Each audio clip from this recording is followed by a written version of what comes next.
والصلاة والسلام على سيدنا رسول الله. أهلا بيكم في وصفة جديدة من وصفاتنا. النهاردة هنعمل العيش الشامي. أنضف يا جماعة من إن احنا نجيبه من بره، وأسهل وأسرع وليه كل حاجة. وممكن تخبزي كل يوم على حسب احتياجاتك، يعني احتاجتي 5 رغيف، 10 رغيف، 20 رغيف، اللي احتياجك بتخبزيه صابح بصابح، مش هياخد منك حاجة. نشوف مع بعض المقادير بتاعتنا. ديت كوباية ونص دقيق، عليهم رشة الملح المعتادة،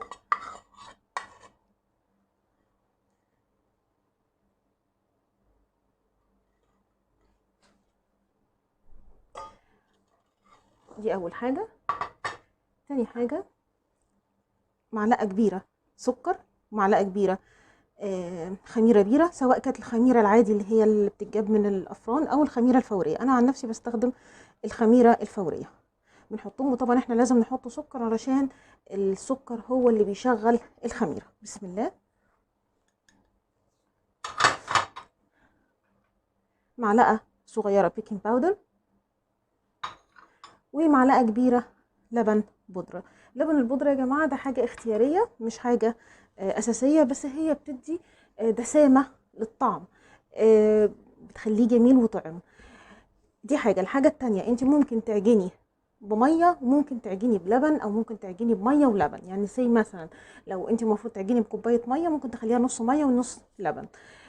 لو امكانياتك او ما عندكيش قدرا، ما عندكيش لبن، مش موجود، مش هينفع انك انت تجيبيه في الوقت الحالي، خلاص نعجن بميه. وده اللي انا هعمله النهارده. انا هعجن بميه معاكم. تمام كده. هو طبعا الميه لازم تبقى دافيه شويه علشان تشغل الخميره، ما تبقاش سخنه، ان لو كانت سخنه هتموت لي الخميره. تمام كده. هنحط ربع كوبايه زيت.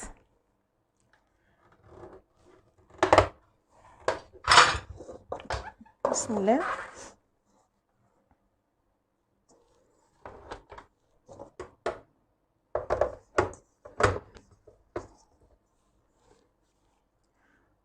ادي كوبايه الا ربع ميه،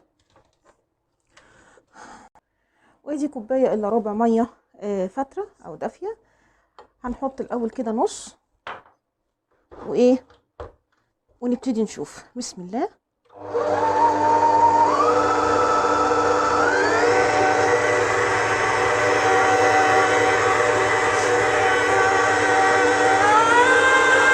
حسب الدقيق بتاعك، طبعا الدقيق بتاعنا متعدد الاستخدامات.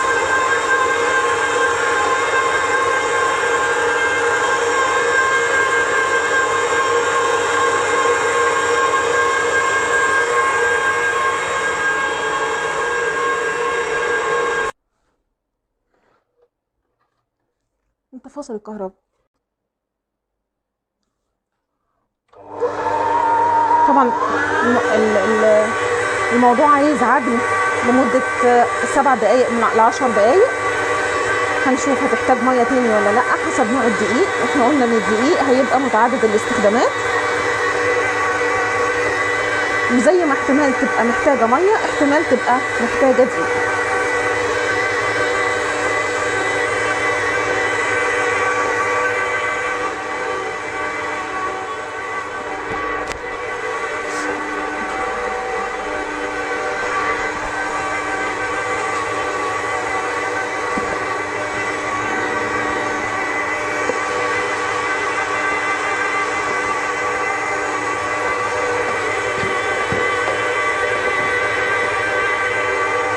انا شايفة ان هي، شوف كده، نحط حبة دقيق.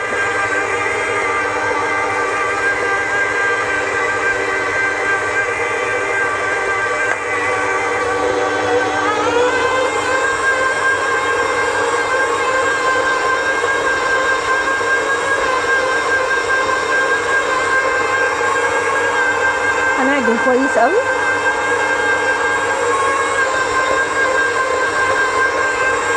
طيب هنشوفها، نجربها كده. بسم الله.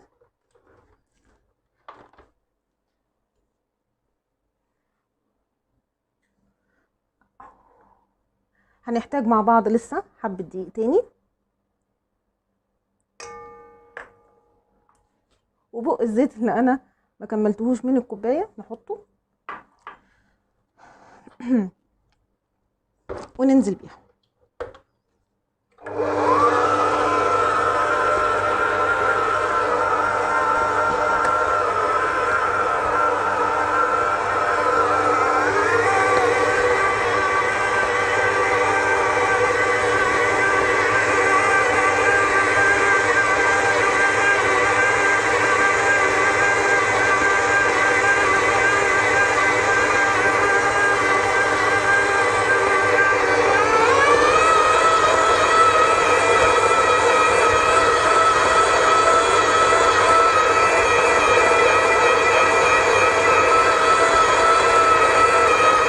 هنشوفها كده مع بعضينا.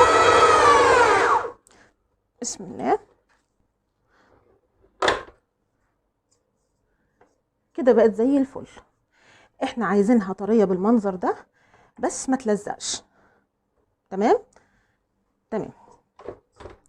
بسم الله.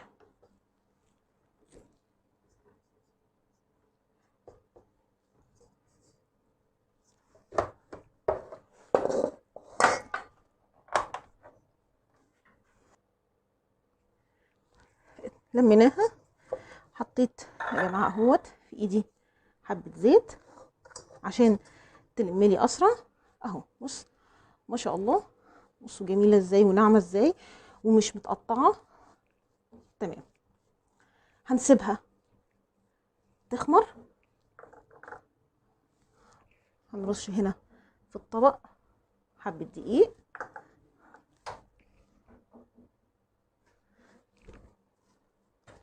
بسم الله.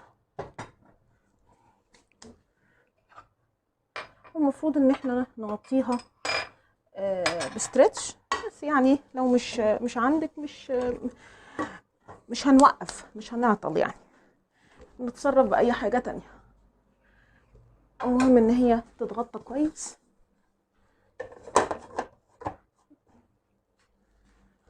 وكمان نحط عليها فوطة. خلصنا كده هوت العيش وسيبناه يخمر.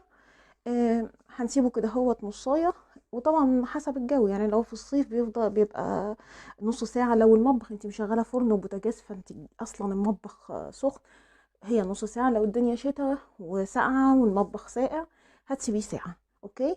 فانا قلت عقبال ما العيش يخمر نعمل كده حاجه، يعني حاجه او حاجتين مع بعض. في فكره حلوه قوي انا حابه ان انا اقولها لكم. انا عن نفسي جربتها السنه اللي فاتت في دخلة رمضان. كل سنه وانتم طيبين. كانت اول مره اعملها بصراحه، وكانت وصفه او نصيحه لواحده صاحبتي ان انا اعمل كميه من الشعريه. احنا يعني قليل قوي لما ناكل الرز ابيض او واحده واحده، دايما بيبقى جنب الخضار رز بشعريه. فقالت لي بدل ما تحمري اليوم بيومه، خاصه رمضان والصيام ويعني بيبقى الوقت ضيق، لا انتي اعملي شعريه كميه، حمريها وحطيها في علبه وخدي كل يوم استخدامك. لو انتي بتاخدي مثلا كوبايه ونص شعريه، كوبايتين شعريه، بتاخديهم من العلبه وخلاص على كده، ولا تحمري ولا حاجه. بتحطوا على النار تحطي عليهم الرز وتكملي عادي خالص، مفيش اي مشكله. حتى لو انتي ما انتش قادره تقفي او تعملي مثلا عايزه بنوتك ان هي اللي تعمل الشعريه، فانت ما بتبقيش قلقانه عليها. يعني هي يا دوبك هتعبي بس الشعريه في الحله، مش هتقف قصاد النار، مش هتتلسع، مش هتفضل تقلب. وممكن بعد الشر مثلا يكون الكم بتاعها يلمس النار او اي حاجه من الحاجات ديت. فدي بجد يا جماعه عن تجربه حاجه مهمه جدا وحاجه بتسهل جدا جدا. فانا قلت ان انا اقولها لكم، يعني يمكن حد يستفيد منها. فعقبال ما العيش يخمر هنعمل الشعريه. بسم الله. دوم كيسين شعريه، الكيسه كيلو.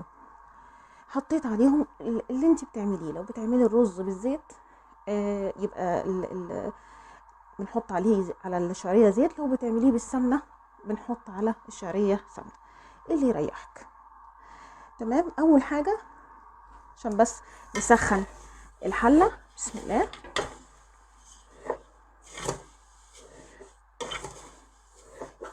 طبعا انا حاطه السمنه بتاعتي وكله.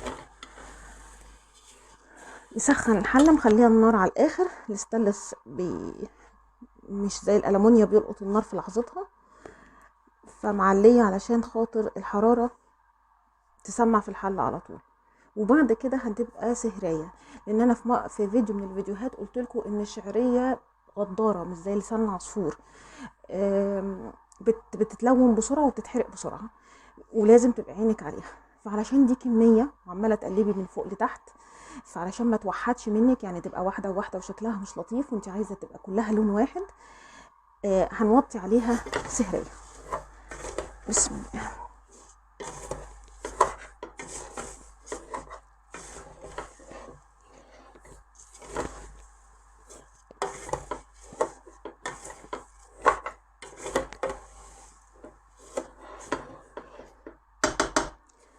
خلاص هنوطي بقى بعد كده.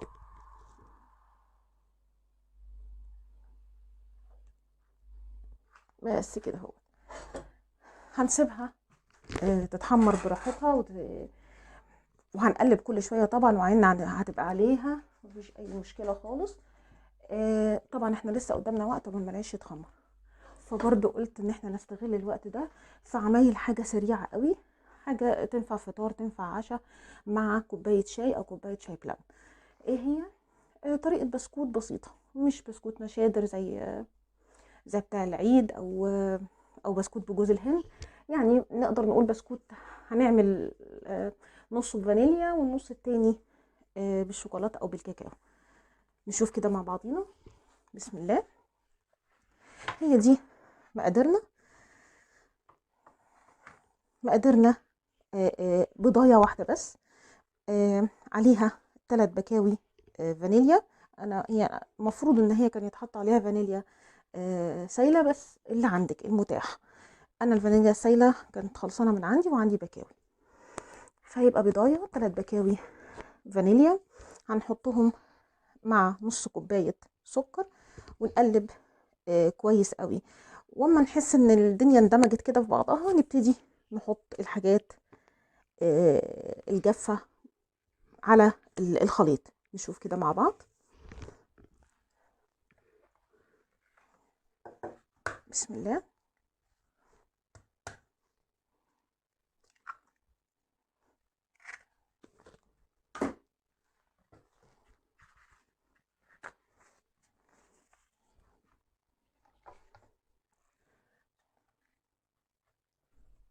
ادي الفانيليا، وادي نص كوبايه السكر. تمام.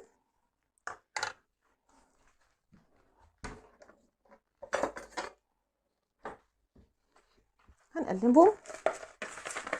بسم الله.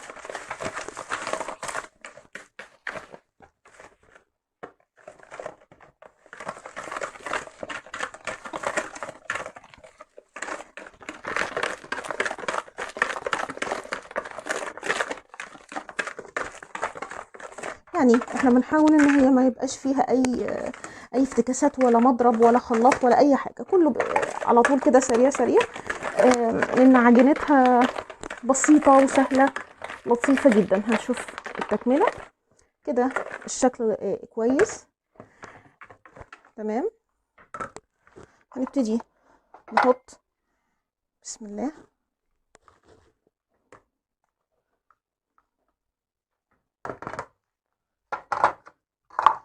كوبايه وربع دقيق، معلقه الا ربع كبيره بيكنج باودر،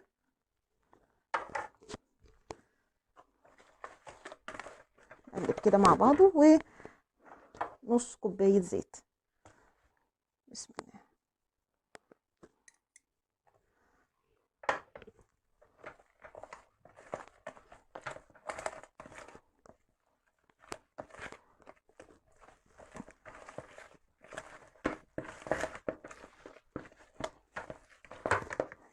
وارد ان هي تبقى محتاجه دقيق او محتاجه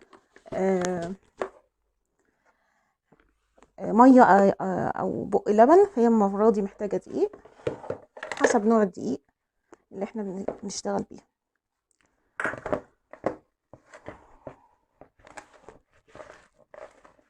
بسم الله.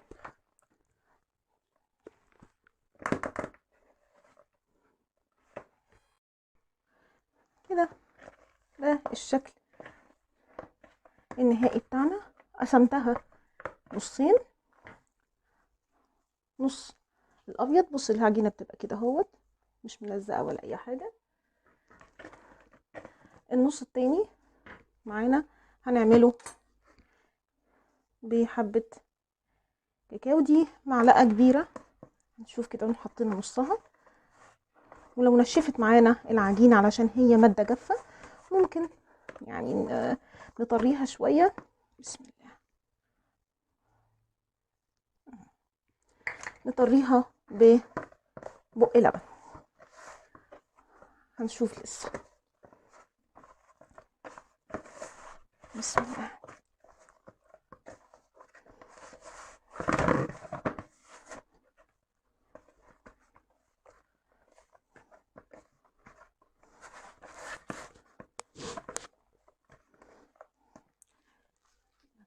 هاتي لي لبن.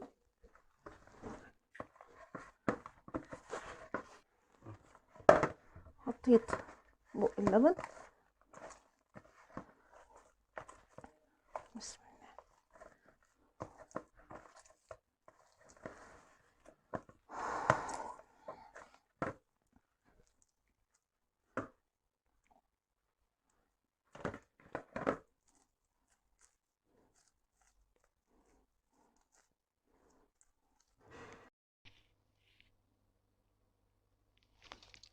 كده هنبتدي نشكل مع بعضينا البسكوت.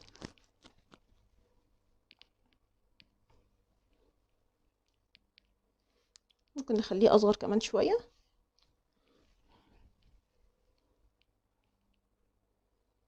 بالمنظر ده كده هنحطه في سكر.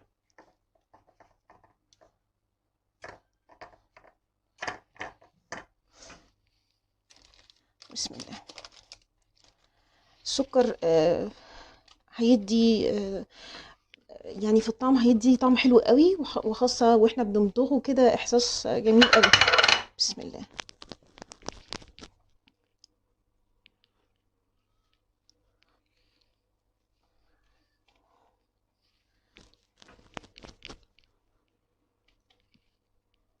تمام. نحط هنا السكر، طبعا السكر على الوش اللي فوق فقط. نبص على الشعريه، بص بصه كده عليها عشان خاطر ايه يبقى برضو ايدنا معاها، ايدنا فيها. بسم الله.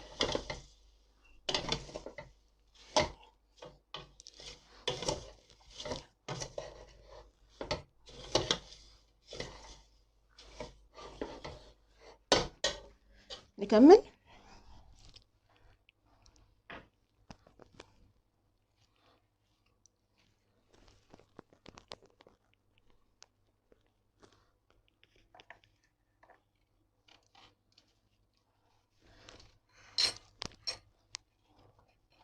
بسم الله. نحاول طبعا يعني على قدر الاستطاعة نعمل الكور قد بعضها.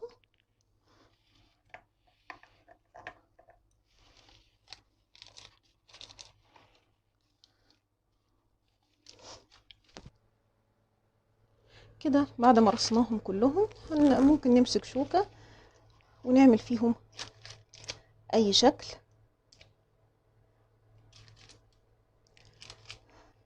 بأي حاجة، حتى البصمة بتاعت الكحك بتاعت العيد مفيش مشكلة.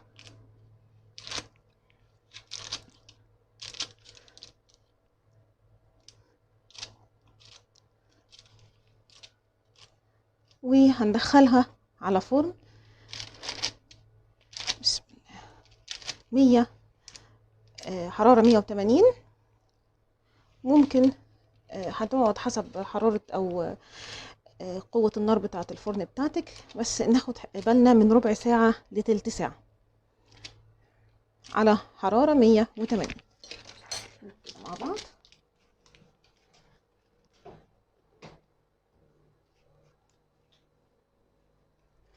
نيجي نفتح، بسم الله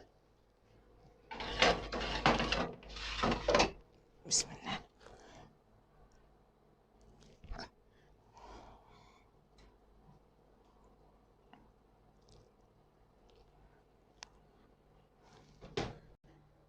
عملنا تلت ساعة ونرجع له بعد ما التايمر يرن. دوت الشكل النهائي البسكوت. طبعا هو فرد. اللي عايز يبقى حجمه اصغر من كده هوت يصغر قبل الخبيز يعني، لكن احنا بنحب الحجم دوت. على فكرة يا جماعة البسكوت ده اصلا يعني من اشهر الوصفات الايرانية. البسكوت الايراني دوت هيعجبكم ان شاء الله. يا رب تكون الوصفة عجبتكم والمقادير سهلة وبسيطة، ولما تجربوه قولوا لي رأيكم فيه ايه. هنرجع بقى للعيش كده. هنرجع نشوف العجينة بتاعة العيش بعد ما خمرت. هي ما شاء الله خمرت ازاي. تمام. هنبتدي ان احنا نقسمها حسب حجم، بسم الله، الرغيف اللي انتي عايزاه.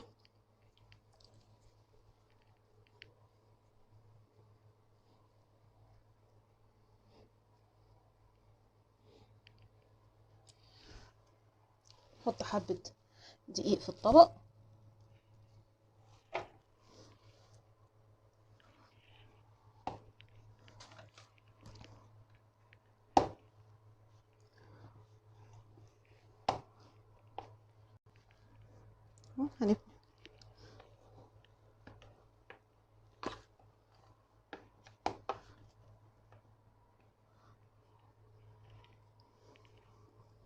نعملها كده زي ما نكون بنطبق حاجة، وبعد كده بنكورها نحط في الطبق.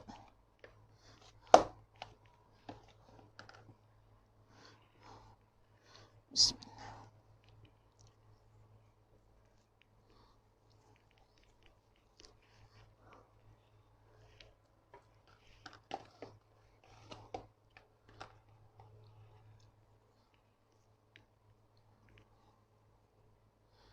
تمام كده اهوت. ان شاء الله باذن الله هبقى اعمل لكم فيديو تاني عن العيش الفينو، سواء كان ساده او بسمسم، والعيش البلدي. وهنعمل مع بعض التوست، سواء كان اللي هو الابيض العادي او بالرده للدايت. وهنعمل الكايزر. يعني حوار العيش ده لما يتعمل في البيت بتبقى حاجه كويسه قوي، وانضف لنا واسرع علينا كتير، ومش بتاخد في ايدك وقت. انت لو اخدتي عليها يوميا كده هو انك انت زي ما بتعملي الاكل والخضار وبتطبخي وبتجهزي الاكل، خلاص بتجهزي برضو العيش بتاعك يوميا مع الخضار، بتتعودي على كده.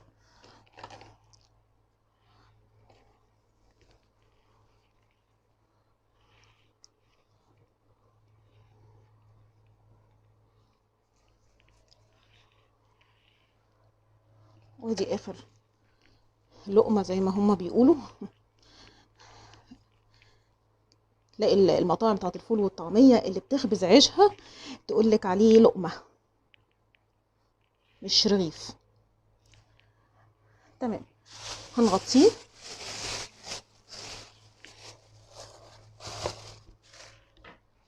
هنحط عليه فوطه كمان، وهنسيبه 10 دقايق يرتاح. لازم ال10 دقايق دول يا جماعه. ليه؟ علشان خاطر يمط معانا. لما يعني لو جينا فردناه بالنشابه علشان خاطر نبتدي نسويه، هي يعني ما يرجعش تاني. كل ما نفرده يرجع، كل ما نفرده يرجع. طب ليه؟ علشان خاطر ما سيبناهوش يرتاح، فلما نسيبه يرتاح هيمط معانا وايه وما يردش تاني، ما يرجعش تاني. تمام. طيب هنسيبه 10 دقايق ونرجع لكم بأمر الله. رجعنا نشوف هديت، ارتاحت العجينة شوية. هنحط شوية دقيق ونبتدي نفردها. بسم الله.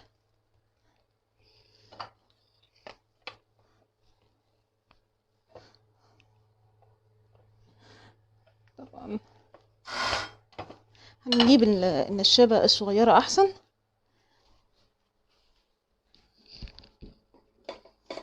لحظة.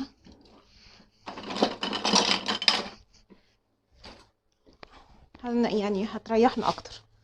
بسم الله.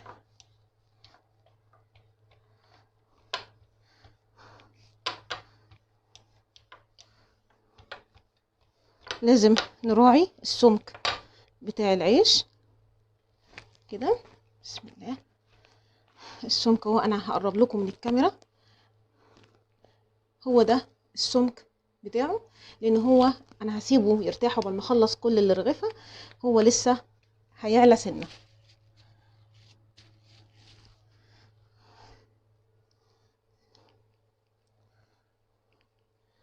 نبتدي في التاني. بسم الله. مفيش مانع ان مع كل رغيف نعمل رشه الدقيق دي.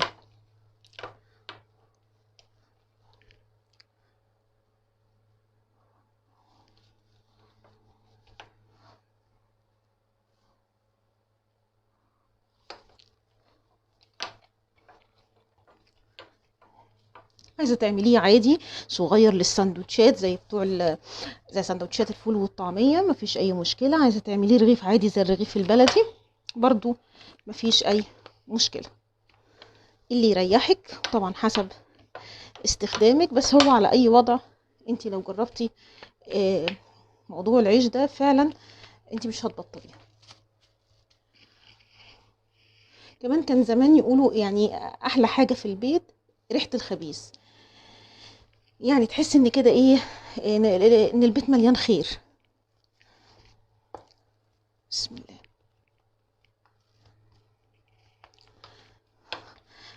هنفردهم كلهم وهنرجع لهم. هنبدأ يا جماعة بأول رغيف ابتدينا فيه. تمام، عشان يكون خمر. بسم الله.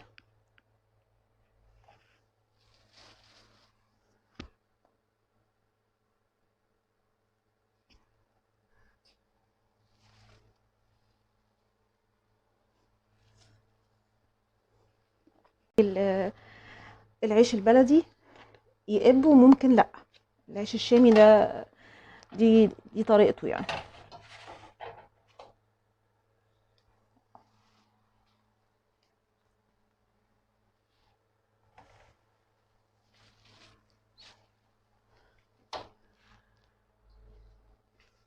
طبعا الصينية سخنة جدا.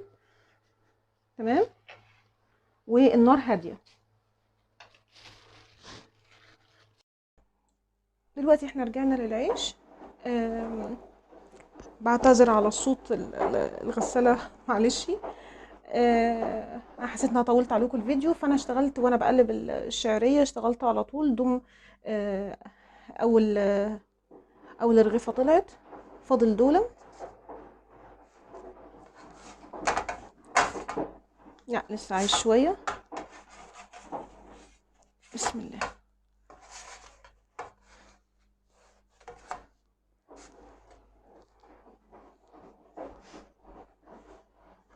بعد يعني ده كده وده اتحمر شوية، بس يعني جميل برضو. بصوا يا جماعة، بصوا ما شاء الله طري ازاي. بصوا. بسم الله. بصوا زي الفل ازاي من جوه. بصوا طري ازاي، جميل تحفة كلهم كده. ثواني، انا نسيت اشيلهم. بسم الله. بسم الله. ده كده الشكل النهائي بتاع العيش. بتاع السندوتشات بتاعه المطاعم. ان شاء الله باذن الله المره الجايه اعمل لكم العيش البلدي والعيش الفينو سواء بسمسم او ساده، ونعمل العيش الشامي الكبير شويه اللي ارق من ده كده، حبه صغيره، اللي هو عامل زي اللبناني اللي بنشتريه من الريتش باك، لكن ممكن يبقى نفس الرفع او اتخن. عفوا. ده كده الشكل النهائي زي ما قلت لكم. ان شاء الله بامر الله نعمل الوصفات اخرى في الفيديوهات اللي جايه، ويا ريت اذا عجبكم الوصفه العيش او الوصفه بتاعت الوصفات اللي احنا عملناها في الفيديو ده، استاذنكم في لايك وشير وسبسكرايب، وان شاء الله اشوفكم في الفيديو الجاي على خير. والسلام عليكم ورحمه الله وبركاته.